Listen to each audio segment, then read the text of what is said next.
So they do a soft pass. Yeah, yeah. They got little lines they like to tell you. Yeah, like, oh, I don't want to stand in your way. Or you're perfect. It's just I have to work on myself. Right. I'm just thinking of your happiness. Oh, I don't deserve you. That's my favorite one. Oh, really? You know what I like? I am so jealous of the guy who gets to marry you. Well, that could have been you. Yeah. That's what I was leaning towards. Yeah. All right, let's be honest, guys. Do some of those excuses sound familiar to you? Well, don't worry, because we have a relationship expert and author who is here to explain why you may still be single. I'm very interested to hear this. We want to welcome Aaron Lamont Curry to Emotional Mojo. Welcome to our show. Thank you for having me, guys. We're going to put you in the hot seat. Okay, there we are. You've got this book that Tara's got here. It's called This Is Why You're Single, and it's already reached #3 on Amazon's bestsellers list. Nice. So we want to know, what do you think is the main reason people find themselves single? You know, the main reason people find themselves single to me is because they have baggage, trust issues, and negativity that they're transferring into these new relationships. And you have to gain the appropriate closure first in order to move forward with a healthy relationship. So get rid of the negativity, get rid of the baggage, and then you can jump into a new relationship on a healthy, with a clean slate, you know? That's what I tell my clients Yep. all the time. Yep. It's pulling that negative baggage into a current relationship, and then you're in a cycle, right? Exactly. So how do you suggest breaking the cycle once we're in that? You know, I give people 3 tips. I like to do things in 3s. So I say, 1, you want to define the right you. If you're not happy with the person that you see in the mirror when you wake up, if you're not excited about your life and about your day, then how can you possibly make someone else happy? Exactly. It's not possible. Yeah. So people say they want to find someone that makes them whole or find their better half, but I think you need to be whole by yourself first before you can jump into a relationship. So that's step 1, simple, define the right you. Number 2, I say never settle. And that goes back to number 1. If you know your self-value, you know your self-worth, you're not going to settle.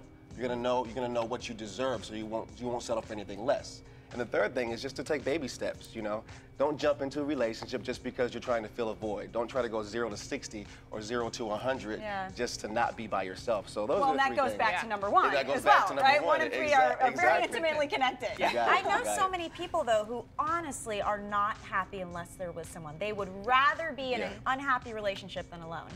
Yeah. You know? And to me, that's because they haven't done the personal and, you know, the individual work on themselves, kind of like what you're saying. Yes, so what happens, let's say you're in a relationship, but you realize you're not happy. Do you have advice for those people? Absolutely, I do. I would say enjoy the moment. I feel that so many people have a tendency to want to reach a milestone as opposed to enjoying the moment and the love with the person they have right then and there. And they're trying to celebrate, oh, I've been with this person for a year, or it's our 6-month anniversary, or it's this, or it's that.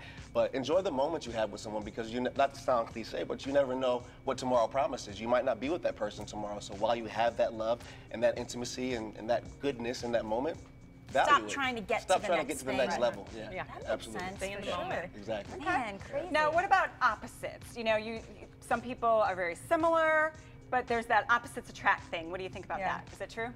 I don't agree with that, personally. I don't either. I don't agree with that. I'm glad to hear that. But you want a little fire in a relationship, right? You gotta have some differences. You can have that, but I would more so want a woman that I'm aligned with. If you like to work out, then you probably want someone that works out as well. If you like to cook in the kitchen, you want someone that likes to cook with you. If you like to go on hikes and you like nature, you would want someone that has similar interests, so that you guys can enjoy things together. So, well, and if you're too opposite personality-wise, you're always going to butt heads. I like harmony. Exactly. Well, especially on core values, things like children and religion, and it's hard to be opposites there and make it work. Exactly. Right? Well, we're all in a relationship, and we want to know, if we found the right person, what do we do to keep a healthy relationship? If you want to keep a healthy relationship, you ask the appropriate questions. Which are? Which is, okay, this is why you're single. And a lot of people ask the question, why? Why did you do this? Why did you do that? If I were to say, Jada, why did you go to the store? You would say, well, I went to pick up a couple things. But if I said, Jada, what did you go to the store for? You're going to say, well, I went to go pick up some milk and I went to get bread. You're going to ask the appropriate question, you'll get the right answer. And so many times, women and men have a propensity to ask a question, but they're not going to get the right answer because they're not asking the right question. Why do you always do that? Why do you always? Why? Exactly. Okay, well, we just need to know, and I'm sure our viewers need to know. I think they want to know. Yes. Are you single? Yes, I am single. Why are you single? Well, I'm happily single until I find a woman. You choose to be. I choose, exactly. Because he's not settling. Exactly, and single has a negative connotation, but being single is not a bad thing. So I enjoy my singleness. I've been single for 2 years, and until I find someone that adds a different layer of happiness than I've already created for myself, I think I'm going to stay that way. I'm good. All right, it's been good to have you. Very enlightening. You so much. Aaron's book, This Is Why You're Single, is available on Amazon. Thanks again. Thank you for having me.